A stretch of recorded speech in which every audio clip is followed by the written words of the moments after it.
This is Partner Relationship Management, the ultimate channel sales podcast. Welcome to another episode of the Ultimate Channel Sales Podcast. I'm your host, Paul Bird. When it comes to establishing partner programs in your organization, there's a lot to do to set the stage for success, and quite commonly, the level of involvement and support from the organization's leadership is often underestimated. Today's discussion focuses on a topic for those who are trying to establish partner programs, or for even people that have partner programs but are struggling to maintain support from the C-suite to continue investing resources in it.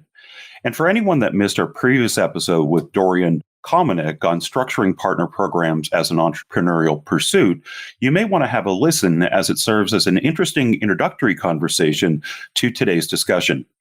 Today's guest has over 2 decades of experience with channels, technology, innovation, and leadership. He's consistently led high-performance teams and has a proven track record for aligning himself with technology winners. And today, he's the Chief Executive Officer of a 100% channel-focused company. Today, he's the CEO of E30, a company that enables the exchange of document delivery and focuses on eliminating the need for fax boards, media gateways, and other telephony infrastructure. He's here with us today to discuss the importance of C-level support for the success of channel partner programs. Please welcome Paul Banco. Welcome to the show, Paul. It's a pleasure to have you here. Thank you, Paul, and I'm honored, and good morning. Good morning to you as well. So let's start with the basics. How did you start out in the partnerships and channel space? Yeah, so, going back to my tenure when I had a professional services firm, we repped several products. And what's nice about that is I've been on both sides, right? So repping several products and understanding the need of just, support, sponsorship, to make my business successful back then, just provided some great insight of what it would take to run a successful, channel/partner program. So as you mentioned, I've been doing this, for close to 2 decades now. Certainly a lot of failures, but what they say, right? 1,000 lessons learned in failure. And in today's environment, it's ever changing. Partnerships are changing, resellers are changing. It's a moving target, and we continue to adapt and adjust. So tell us a little about what you're doing now at E30.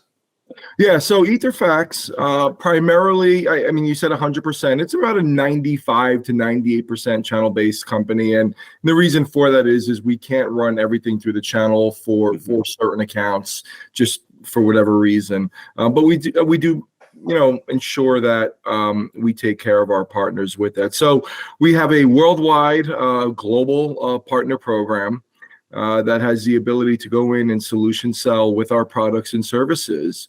So we have a team of about 5 that just primarily manages their channel, their partners, their resellers, and constantly getting in front of them. So let's get into today's discussion. It's commonly known that getting backing from the C-suite for pursuing partnerships can be a difficult undertaking. So how do you suggest partnership leaders within an organization communicate the importance of partner programs to the C-suite who may not initially see the value of what they're doing? Yeah, very interesting. There are several organizations that I think are really floundering, when it comes to that. Partnerships are pivotal. These partners hold the keys to the kingdoms, and they really are your first foot or your first foray into that customer. Having executive sponsorship is pivotal. And what I mean by that is, at the C-suite level, we're really focused more on innovation strategy back end. And we often forget what it's like to be on the other side of the coin, to make, on the other side of the grass, if you will, to make a successful partner program. So it's very important to balance the operational side of it, the strategy, the innovation, the financials, the roadmap. But you also have to remember, hey, we are a partner-driven company, and it's very, very important for our C-suites, including myself. I tell my team all the time, listen, if we're going to run programs with partners and they need executive sponsorship and leadership, I'll be there, right? I will make myself available. Now, I think the other part of your question is, and maybe I misunderstood, is it getting internal support from your C-suite to run a partner program? Absolutely, for sure. Yeah. It's interesting. My wife is going through this with her company right now, and I get to hear about it. Getting the C-suite to see how important these partnerships can be a challenge. Leaders have to be open, right? I mean, you hired these people for a reason, and if you're not going to listen to them, then why'd you bother hiring them? You have to be open to it, right? We would all love the revenue to come direct and not shave points off and go through a partner program. And not every partner is going to represent our product the way that it should be represented. It's a tough balance, but you have to be, as a leader, you have to be open to it and learn from your partners and learn from your internal team. Listen to what's happening in the market, because, if you're the smartest person in the room, right, you're in the wrong room. So true. So in your view, what's the role of C-level executives in supporting channel partner programs? They have to be involved. They should be involved with everyone from the inside sales rep, if you have one, the account executive, all the way up through the chain. I think their role is instrumental, because if you're not going to provide the support to your team and it's not coming from the top down, then why should they care? Why should they care? Why should they continue to build a partner program and build a strategy around it? So that role, it's a pivotal role. You have to be involved. You have to help shape it, and you have to listen to the members that, your teammates that you've employed below you, to come up with ideas and suggestions. And, listen, maybe there's, some, team members are have a conflict on how this partner program should be run. And I think the role of the C-level executive, should be, hey, let's diffuse it, let's figure it out, and then let's move forward. Ultimately, they have the final say. Now, you mentioned that your wife's going through some challenges with her company. So what are some of the common challenges that companies face when they try to secure C-level support for their programs? Yeah, and this isn't in her scenario. Her scenario is a little bit different, but I think a lot of the common problems that they face are, first and foremost, getting the C-levels to actually, number one, talk to you and listen, right? Number two, understand why the value of the partnerships is so imperative. Number three, getting mind share. I mean, giving ideas, giving thoughts. A lot of C-level executives will just, throw it off. Yeah, we're not going to do that. I don't even want to listen to you. It's just, no, this isn't the way the company's going, right? They don't want to. So you have to be, you have to present it, whether it's a business case, whether, you just completely simplify it, trying to get the C-levels to understand. I mean, ultimately, listen, there's only so much that you can do. And I mean, if they're not going to listen, you may want to, look elsewhere. Now, are there parts of the channel strategy that somebody should focus on when they're setting the stage to attempt to get buy-in from leadership? Is this just a compelling value proposition, or is it more focused, like recruitment of potential partners be the top consideration? How would you suggest somebody approach that? Yeah, absolutely. I mean, and even in our business, right, our reseller profile has changed. I mean, so approach it, two ways. Number one, what is the message and what is the mission? What is, of your organization, right? That's first and foremost. And then, from a a channel chief or channel partner, account executive, you have to find companies that are going to align with your solution. You have the same values. And these are the types of profiles that you need to bring in and bring to executive leadership. In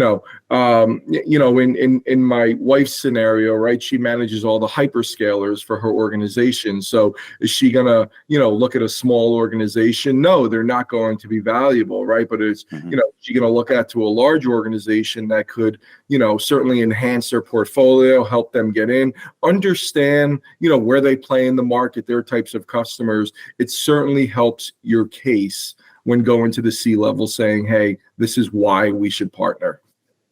And to expand on that, what's the role in kind of technology platforms, other collaboration tools, even, dedicated personnel for partner management?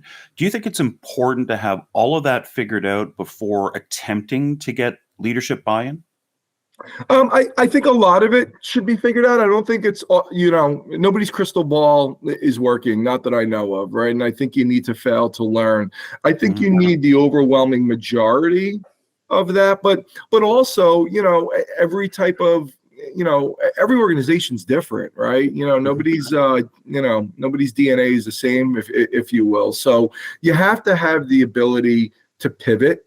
You have to be flexible, right? Things that don't break, things that don't bend tend to break.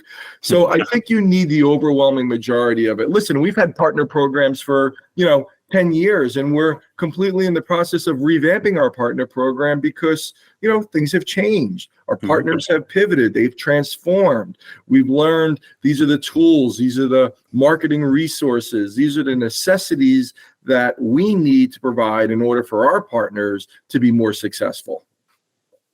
So how do you think support from the C-level can influence decision-making when it comes to partner program strategy? Do you think it could alter the path and ultimately lead to success of the partner program? Yeah, absolutely, 100%. The C-levels bring a certain level or certain, level of experience, from the entrepreneurial side. I think they absolutely. I mean, especially if you have a C-level. As I mentioned, I've been on both sides of the fence here who has experience. I think if you're going to bring and really establish a partner program, you should 100% bring in somebody at a higher level, C-level, VP level, EVP level, that has the experience behind to understand what it takes to run a successful program. But 100%, I mean, when you have the backing, when you have executive support in anything, it makes your job tremendously easier in getting, certain programs off the ground there, right? And they say, right, fail fast, right? If you're going to run a partner program and it's failing, you either pivot quick, right? Use your C-level executives, right, to understand, have them mentor you, throw out some ideas. Hey, listen, we know this partner program is great, but we're failing. These are the aspects. What support can I get from the C-level? These are the things we have to do. We have to, invest more in marketing. We have to invest more in a partner management platform, lead generation and handing them off. We need a better process. So that's where C-levels could be really instrumental. So once you get leadership locked in and committed to support the partner program, what do you think you can do to kind of foster a culture of collaboration to get the whole team on board to support the partnership initiative? Yeah, I think an absent C-level is going to fail very quickly in launching that. I think you have to foster collaboration. You have to make sure that everybody has a voice on that team, make sure that they're being heard. You have to constantly, as a C-level, if you want this program to be executive, I mean, delegation is great. Don't get me wrong. We do have to delegate, in our positions, but we have to listen to our team. So if you could foster an environment where there's a ton of collaboration, this is the team building this partner program with the C-level executive of sponsorship, right? Like I tell my team all the time, guys, you're creating this. I'm here to support you in any way possible. I want to understand what we're doing. I want to understand that, I want to make sure that, we don't say something that we can't do to put the company in kind of a, and jeopardize, anything that we may or may not, do from a legal or risk risk standpoint, but fostering collaboration amongst a team to build the partner program and having a C-level that's part of that, delegating, listening, making decisions if needed, managing the conflicts certainly goes a long way. Now, you had mentioned earlier that, if you've always said that, if your reps, your channel chief need you on anything, you'll be there. But are there other ways that you would recommend that leadership can contribute to the growth and development of the actual partners? Yeah, absolutely. There's no doubt. So, all right, providing C-level sponsorship to your team is great. It's talk about timing, right? We just had our partner event. And one of the initiatives that I threw down to our team is I want to see our partners do more local events. I want to see our partners, throw some marketing funds and do steak dinners and things of that. And by the way, you will get C-level sponsorship. So do you want the CEO coming out to your dinner? Absolutely. Do you want the CTO coming out to your dinner? We've made ourselves available, because when the partner feels like, man, I got access to the CEO. I mean, imagine being able to tell my customers when, poop hits the fan. Not sure we can curse on this. When poop hits the fan, I pick up the phone and I dial Paul Banco and I got access to him, or I dial Rob Chickolo, the CTO. It makes the partner feel that much more special. Right? People want to be heard, right? That's sure. Exactly. People want to be supported. We actually, I got it. I can forward you over from one of our resellers. I'll say it, Atticus Consulting. You may or may not know them, but they said, Paul, you getting on the phone with us closed a major deal. And the fact that we were able to get you on when we needed, in the middle of the day, unscheduled, closed a major deal. You got to be available. You have to be. That's awesome. Yeah. So all of this has to be measured. So from your perspective, what metrics or key performance indicators should C-level leaders focus on when evaluating the success of their partner program? Right. So, we have probably close to 400 partners, and I would say there's probably 25 to 30 great ones, right? I mean, you understanding our model, you have the partners that bring in one deal and they live on recurring revenue, and that's great for them, which, forced us to kind of revamp that partner program. There's a couple of things that you need to look at. First and foremost, we look at the type of customer that the partner's bringing in, right?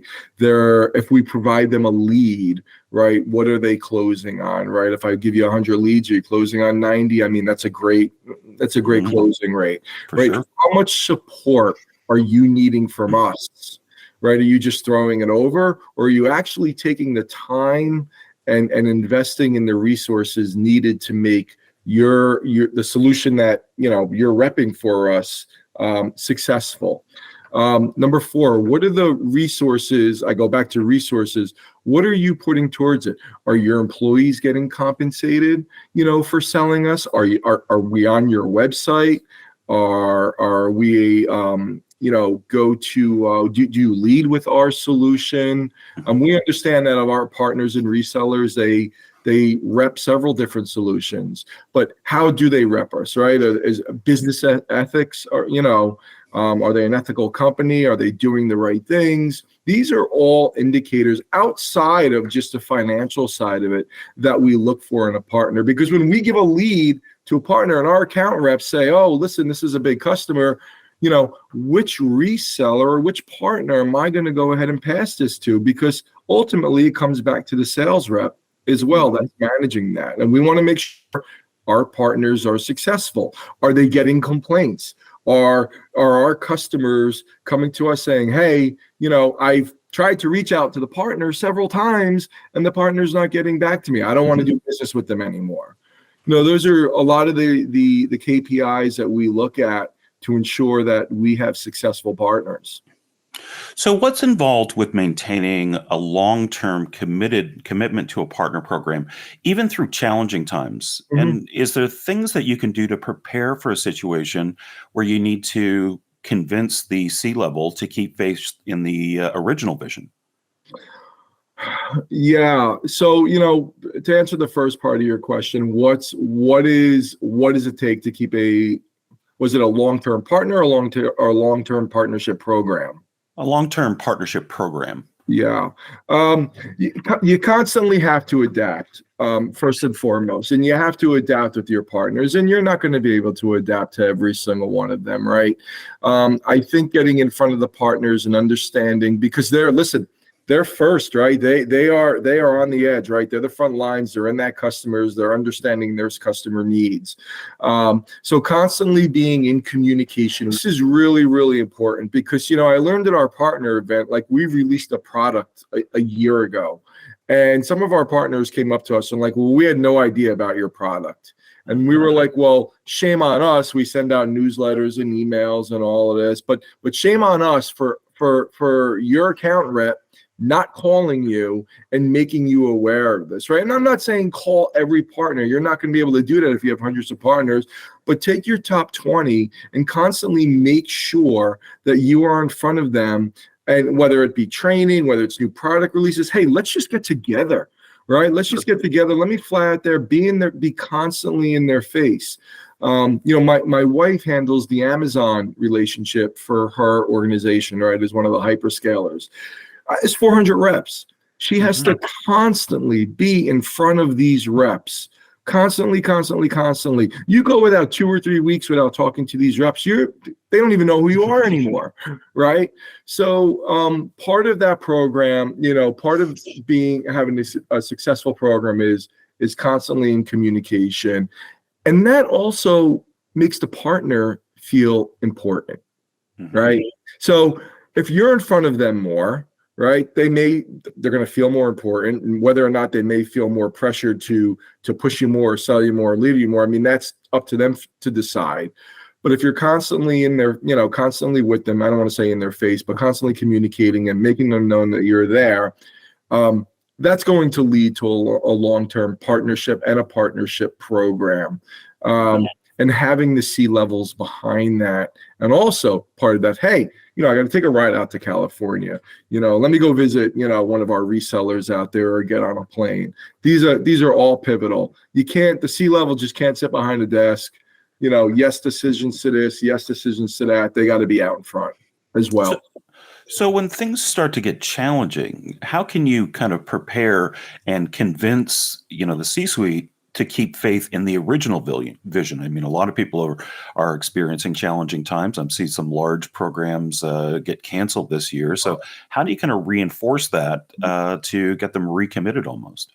Well, you have to take what works, right? I mean, if the entire program is failing, you have to ask yourself, well, why is it failing? Are we just blaming it on the recession that's supposed to be here? Are we blaming it on budget cuts? And if you take that approach and you just say, well, let's just scrap the whole thing, I mean, that's not a strategy, right? I mean, you're just succumbing to what probably every other organization is succumbing to. So you have to take what's working in your partner program and you have to stick with that and you have to evolve. Ultimately, listen, if a lot of C levels, they look at numbers, right? We're the bean counters, right?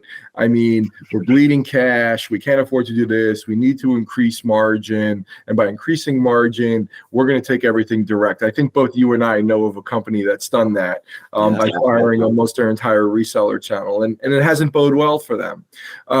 So you really need to take what works and then expand upon that. You may or may not get buy-in, and that's really the only thing that you can do. Hey, this is successful. It's working. Let's build off of this momentum. Let's build off of what's working and continue, and let's pivot and let's revamp. Maybe we skinny some things down. Maybe we take a couple of points away. Maybe we come out with a new tier. There's always ways to make it work, but getting the C-level buy-in, again, there's only so much that you can do. I mean, you can lay out everything, lay out everything. I mean, it could, Jesus himself can come down and lay it out. Ultimately, you need that. You need to be working with a C-level that has an open mind. Now, you gave some examples of visiting partners, coming to partner events, getting on the phone with large deals. What about the overall partner experience? And with strong C-level support, how does that affect the overall relationship? Well, having a great, having C-level support with your partner it's tremendous. It's tremendous in some that the partner is going to feel, number one, highly confident and highly comfortable in putting this solution in to their customers, right? Knowing that at any time of the day that they can pick up the phone or shoot an email, I need some C-level sponsorship, makes the partner want to lead with you more. It's like buying a car, right? You buy a Mercedes that you go in for service. Here's your latte. Here's your cup of coffee. Let me make you feel comfortable in this crummy experience that you're coming to get your car serviced. Well, partners want to feel the same. They want to feel that they have backing. They don't that they don't have the backing, that they don't have the support for.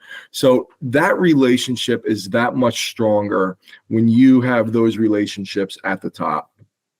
Can you share any specific example of a vendor's partner program that benefited significantly from a high-level leadership in commitment, or alternatively one that faced some setbacks because of a lack of C-level support? Yeah, well, our partner program, but I'll take a perfect example. I mean, we're a huge partner with Lexmark. We have C-level sponsorship all the way up to the CEO. And that has been very, very, it didn't start out that way by any means.